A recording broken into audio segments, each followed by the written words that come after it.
Hey guys, this is Phillip Rich. I'm sitting down today with Darcy Ogandaga, founder and CEO of Trillionaire Media.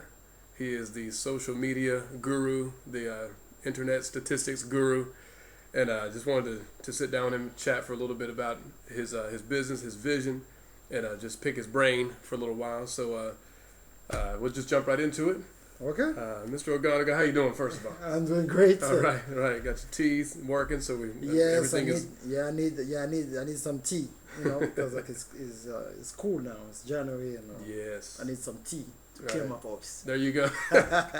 Keep it professional, Yes. But I wanted to ask you about publishing. First of all, you're big into the publishing arena. You're Yes. already published a couple of books, a few books. Yes. And what is your vision? What's your perspective on publishing, especially for this year, 2012, and for the age in which we live now? So. But first of all, thank you so much out of your busy schedule to come and be willing to do this interview. I'm so humble and honored for your presence. On publishing, what is so important on publishing, I want our audience to know that publishing business is really changed, especially now in 2012. Yeah. We used to have a paperback book 5 years ago, but now there's a Kindle, there's a iPad, and every type of tablet, even from your cell phone now you can read the book. Right. So when you know that 77% of global population have access to internet through a mobile device, so through a tablet or a cell phone, it makes a huge difference. Yeah. We talk about over 5 billion people have access to internet like that. So for big business and big business model, 500 companies or small business owner, now they understand the power to bring content or start relationship with people on the internet so people can find them. So that's why now when you publish a book, you want to make sure that your book is available in digital format. Absolutely. So it's crucial for everybody out there, if you're an author or a small publisher, to have your book available in digital format. It's crucial. So you would say that even in the planning stages for somebody that's wanting to write a book, they need to go ahead and be thinking digital first. Yes, digital first, because like even in a business point of view, in cost effective, it will cost you to have something decent about $3,000 to $4,000 to have a small paperback book. So if you just start it, $4,000 is a lot of money, and you need to think about book signing, marketing, website, branding. So you have at least for $5,000 minimum, and you even started yet.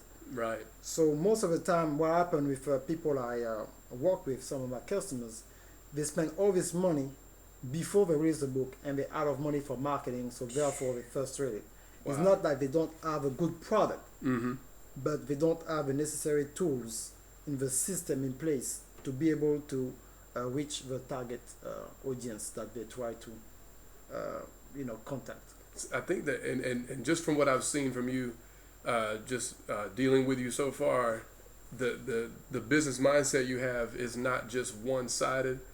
It's not just, hey, let me come up with a product and that's it. No. Because products don't exist in a vacuum. Exactly. That's what I see with your company is that you develop strategy all the way around for different media and things like that. So, but so if you don't mind, I want to talk about marketing a little bit.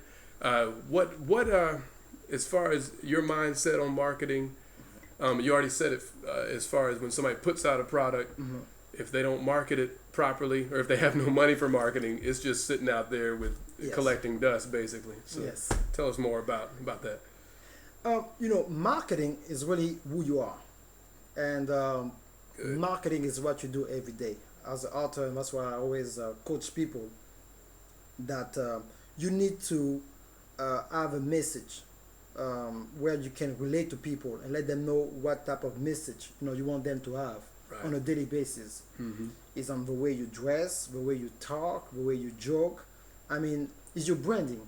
To me, really, like marketing and branding going hands to hands. It's to me, marketing is like a bachelor degree, and branding is your master's Your degree. master's. There you go. You know, it's going together. So you will not be able to be good at branding if you don't understand marketing. Right. So it's like who you are, you know, and you need to find out again that nowadays marketing is you need to go where the most people are. Mm-hmm. And most people, they want to be on TV or on radio, and that's great. But the problem is when you pay for commercial on radio or TV, the commercial, you know, is just for 30 seconds Right. or 60 seconds, and then after that the commercial is gone. Mm-hmm. But 60 seconds, you know, average in the United States is between $15 to $2,000, and it depends on the time, Mm-hmm. it depends on the type of the channel that you use, TV or radio. But $2,000 for 30 seconds is a lot of money. Mm-hmm. So if you want people to hear about you, you need at least to have 3-4 commercials a day. Right. So we talk about $8,000 to $10,000 budget, and you need to do that at least for a month for Yeah. people to realize who you are and to make sure you can convert that. Mm-hmm. So if you think about $10,000 a day, you know, you want to cover radio and TV, you know, as a budget, Mm-hmm. and you do the math, you know, it's $3 million, you know, a month for marketing. Wow. And that's what big companies are willing to pay. But now we're so blessed to have social media, so where now you can market for $2,000 or $2,500 for the whole month and to reach the whole globe. So when I talk to my customers, they're like, you know, which one you want to use? Mm-hmm. Even if you have the money to do that, what I say is like, for example, if you were a big company and using those traditional media like billboard, Mm-hmm. radio, and TV, just take 20% of your marketing budget and just like redirect your budget to social media, Yeah. pay advertising. Yeah. And that's something I teach on Creating Media, and Mm-hmm. now on my new company, we're going to talk about it later on, the Okay. laws of the internet. Yes. A coaching company I just started a few weeks ago, where I teach business professionals how to use social media. That's why it's so important for them Yeah. to do this type of thing. So Absolutely. And so in your mind, it seems like advertisers, even if they have the deep pockets, they waste money yeah, it's by doing it the traditional route if they're not focused. yes, it's like, no, TV is still working, Mhm. but they still need to cut down their budget. You know, I Right. don't ask people to stop doing TV advertising or radio advertising because it's still working. Yeah. But when it comes to return on investment, The bang for the buck, in other yeah, words. exactly. Gotcha. So you need to be able to receive way more than what you put out, Mm-hmm. and you need to be some type of good business to be able to have your $3 million coming back Exactly. every month just to break even. That's a Yeah. lot of money. Yeah. That's a lot of money. Because when you think about it, it's however much money it takes to gain a customer. Mm-hmm. If you're not exceeding that in Mhm. profit, then Mhm. you're already, you know, you're spitting in the wind basically. Yes. But we've heard many stories about social media, and as far as the people that have literally come from nowhere, Yes. but use social media Mhm. and kind of bucked the trend and went just used Facebook advertising or Yes. through Twitter and things like that, and they have YouTube is exploded. YouTube. What do you think? Let's say there's a client coming to you and they say, "Where should I start first?" I know it's a big question, Yes. but what would you say? What would be your suggestion? I mean, first of all, they need to have a strategy and schedule their appearance on social media. There They you need go. to schedule that. Most of the time, people waste a lot of time. Sometimes, you know, people say, "Oh, Darcy, I see you all the time on social media." No, most of the messages that I use on Facebook and Twitter, they are automate messages. Yeah.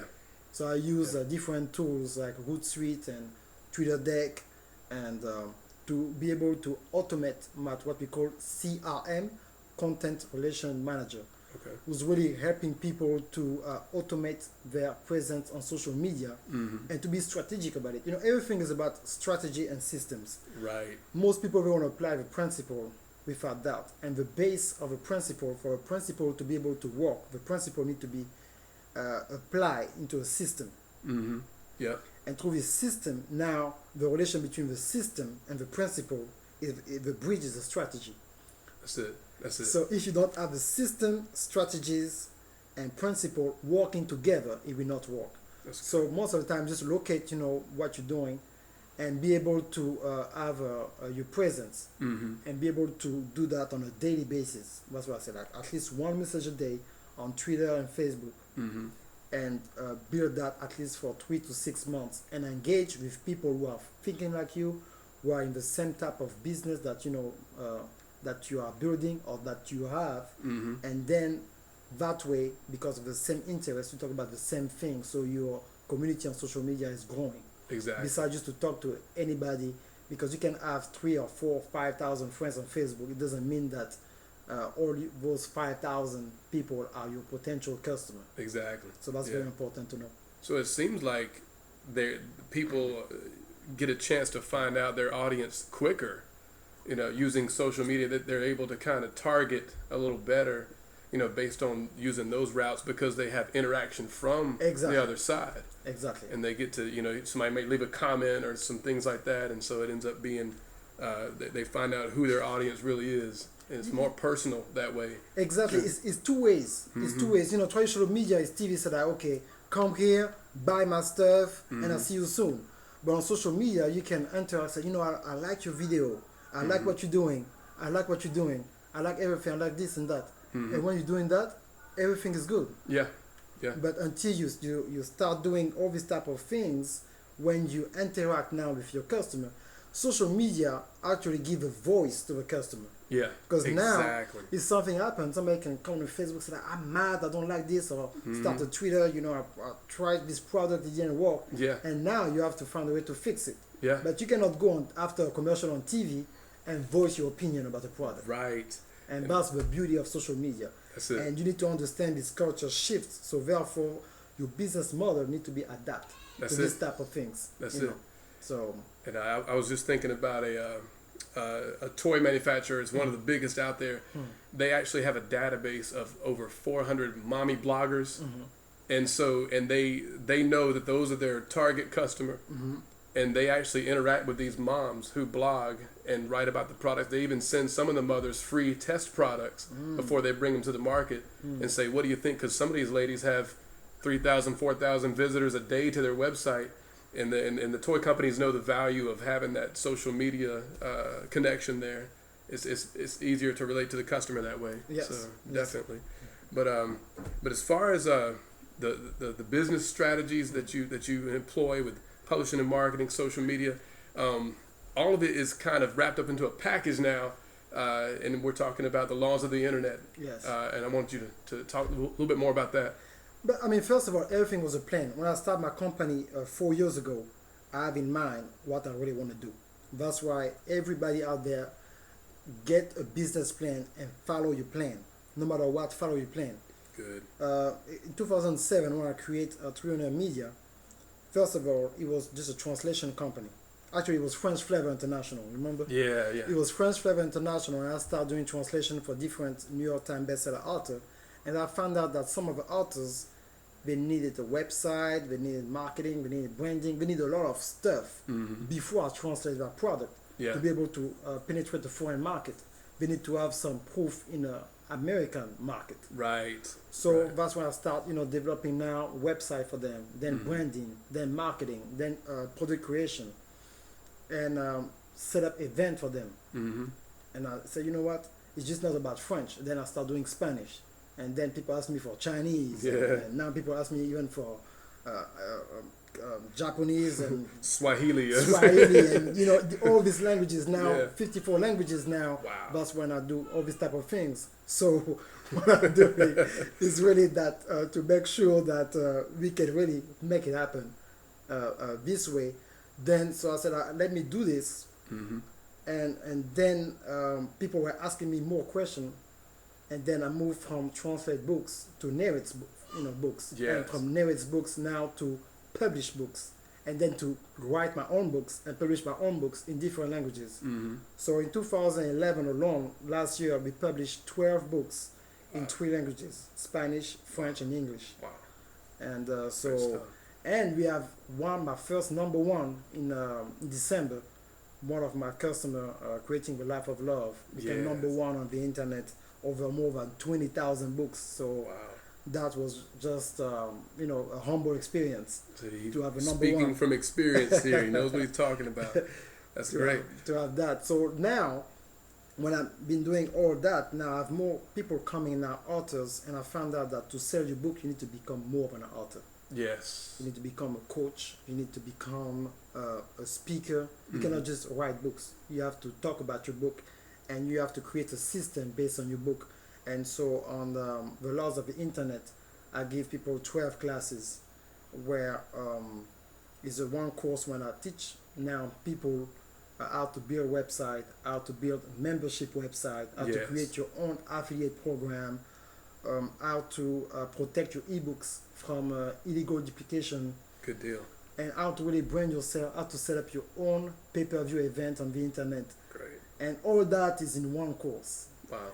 Wow. One course, and it's a $10,000 value only for $1,497. So that's just That's a lot of bang for the buck. exactly There. So- because each class is at least is $1,000. Absolutely. So And would you say, as far as the package for the laws of the internet, would you say that somebody that starting off brand new doesn't know anything about, they just know they want to get something published on the web, they want to create a presence, would it be something that the beginner can jump into and no, you need to have some experience. Okay. You need to have some experience with the internet. Like somebody like yourself, for example, to have some experience about blogging and to understand the internet business model. Gotcha. Because that's why I call it the laws of the internet. Yes. Because every business got a business model. There you go. And like if you go to a retail business, you got a business model. Mm-hmm. If you go to a bank, bank got a business model. If you go to a school, everybody got this business model, and internet got its own business model. So you need to do things in a certain way to make sure that you can reach the maximum of people Got it. with right tools. Yes. Yes. So And so the laws of the internet is all available online. it's all available online. You can go to the lawsoftheinternet.com. It should appear on your screen. And most people who are watching this video that far is, this video is on the website anyway, so people can look at it. And and also, like I will show you how to do that, how to create a video and be able to have this video on a private link on YouTube, so only people with a link can watch it. There you go. So that's the beauty of that. Wow. You got a head full of knowledge. And I really appreciate the what you've shared with me, the different things, because many people don't know Darcy has shared a lot of things with me concerning Facebook, some of the stats that he understands from Facebook as far as the reach that it has in the foreign markets. Yes. A matter of fact, if you want to talk a little bit about that. Yes, I mean, Facebook, again, I will put that on the screen as well. Facebook is 800 million people. That's a whole nation. Exactly. There's not even one network who can reach 800 million people on any given day. So that's huge. And also, only 21% of Facebook users live in the United States. Wow. Only 21%. So if you're not going global, because now when you're on Facebook, you're not global by choice, but by obligation. Yes. Because as soon as you're on Facebook, you're global. Yeah. And it's a global community, and so you need to understand that Facebook is 210 nations, 70 languages, and the country with the most users after the United States is Indonesia. Wow. And after Indonesia is India. Okay. Okay. And I will give you the whole list at the end of this video, because people need to understand all these different things. Actually, because that's my customers already, some of them. They can go to socialbakers.com and should appear on the screen, socialbakers.com, and you will see all the statistics that you need to know about Facebook, and you will see that this amount of people in one place. As a business owner, you need to do what you have to do to make sure that you talk to the maximum of people according to your topic. Great stuff. Great stuff. Mm-hmm. Well, I appreciate your time. Thank you so much. And it's been fun for me, as always. But Okay. have a good one, sir. Thank you so much And, for your time. don't forget to check out thelawsoftheinternet.com. I'm Phillip Rich, signing off. Bye-bye, guys.